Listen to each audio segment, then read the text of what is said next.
Ordu 2:40 hemendikia 2 ordura emango zaio hasiera Bergaran binakako B-serie txapelketako finalari, jaialdiari kasu honetan, gero izango baita finala, eta horren inguruko atarikoa eta pronostikoa egingo ditu, gogora ezagun, batetik Peña eta Salaberri izango direla gorriz, eta urdinez Murua eta Gabirondo biek ala biek ibilbide ezberdinak eman dituzte txapelketan, batetik Peñak eta Salaberrik playoffak jokatu behar izan zituzten finalerdietara sailkatu aurretik, eta Muruak eta Gabirondok berriz zuzenean lortu zuten finalerdietarako sailkapen hori. Gainera, finalerdietako ligaskan ere oso bestelako bidea eraman dute, batetik Muruak eta Gabirondok oso ibilbide zuzena egin dute, 3-3 norgehiagokak irabazi dituzte, gainera aurrekoa azkena 22 eta 2 gainetik pasa zitzaizkien Loiune, Salaberria eta Gaskueri,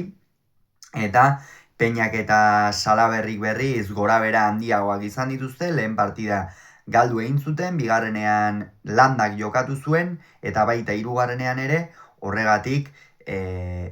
garaipen erosoak azken biak, Peña eta Landarenak, baina gaurkoa oso bestelakoa izango da. Favorito, esango dugu, Murua eta Gabirondo ikusten ditut. Txapelketa oso ona egin dute, Muruak batez ere aurrera pauso nabarmena eman du, profesionaletan hasi zenetik hona arte, eta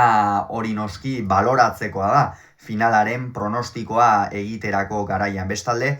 Arkaiz Gabirondok aurreko urtekoarekin alderatuta ikusi da beste maila bat duela, beste maila batean dabilela, pilota gutxiago galtzen du, hala ere zuloak nabarmen xamar irekitzen ditu Gazteluko atzelariak, eta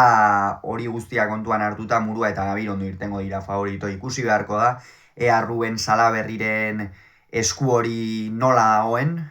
hori ere galdera ikur nagusietako bat izango baita, berak jokatu ditu, aurrekoan Xen idatzi nuen, eta alaxe dela iruditzen zait, orain arte berak jokatu ditu norgehiagoka gehien, 12 guztira, 4 jokatu ditu Aimar Morga Etxebarriak eta 2 Unax Landak, eta horregatik Salaberrik irabazi du, eskubidea edukitzea finala jokatu nahi duen ala ez, jokatzea erabaki du, horrek esan nahi du logikoki inongo aitzakiari gabe irtengo dela kantxara, eta ikusiko dugu, ea zer moduz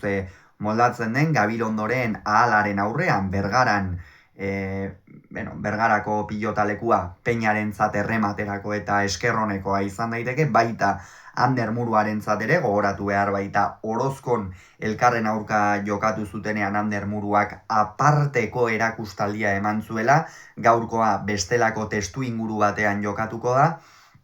batez ere Ander Murua oraindik ere erakustaldiak ematen ari da, baina Ruben Salaberri oso bestelako testu inguru batean ariko da, Murua eta Gabirondorentzat lehen finalek beti suposatzen duten presio hori, ikusiko dugu ea zer gertatzen den, eta Peñak eta Salaberrik irabazi nahi badute, argi dago,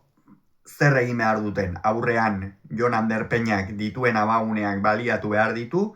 bai botez zein airez, bizi jokatu eta Murua ia beti defentsan eduki, eta Salaberrik, Gabirondok hasiera batean dominatu egin beharko luke, baina Salaberrik eutsi eta aukera duenean dominatzera pasa behar du. Gabirondo zazpitik atzera edukitzen badute, argi bikote honekin, Gabirondoko ratzetikan sufritu baitezake, baina aldiz, laugarren kuadrotik aurrera aritzen bada, eta laugarren kuadro inguru horretan, oso zail izango dute Peñak eta Salaberrik partida aurrera ateratzea. Hauxe beraz atarikoa, ikusiko dugu ea zer gertatzen den, gero betiko legez analisia izango duzue, finalaren analisia kirolunean, gogoratu. Gero, Peña eta Salaberri, Murua Gabirondo, Bergaran.